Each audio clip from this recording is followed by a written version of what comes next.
থেকে সবচেয়ে বেশি প্রধানমন্ত্রী হয়েছে। ভারতের প্রথম প্রধানমন্ত্রী পণ্ডিত জওহরলাল নেহরু হচ্ছেন প্রয়াগরাজ উত্তরপ্রদেশে। দ্বিতীয় প্রধানমন্ত্রী লাল বাহাদুর শাস্ত্রী হচ্ছেন আন্দোলন ডিস্ট্রিক্ট উত্তরপ্রদেশের। তৃতীয় প্রধানমন্ত্রী ইন্দিরা গান্ধী হচ্ছেন প্রয়াগরাজ উত্তরপ্রদেশের। 4 নম্বর প্রধানমন্ত্রী মোরারজি দেশাই হচ্ছেন গুজরাটের। 5 নম্বর প্রধানমন্ত্রী চৌধুরী চরণ সিং হচ্ছেন মেরঠ উত্তরপ্রদেশের। 6 নম্বর প্রধানমন্ত্রী রাজীব গান্ধীর জন্ম মুম্বাই হয়েছিল, কিন্তু তিনিও বিলং করেন প্রয়াগরাজ উত্তরপ্রদেশ থেকে। 7 নম্বর প্রধানমন্ত্রী ভিপি সিং প্রয়াগরাজের ছিলেন।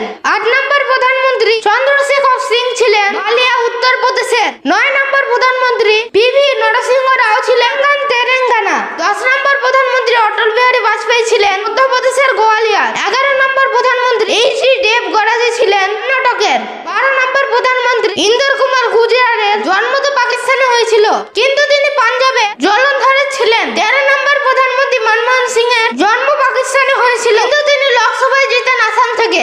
আমাদের কারেন্ট প্রধানমন্ত্রী মোদিজির জন্ম গুজরাটে হয়েছিল, কিন্তু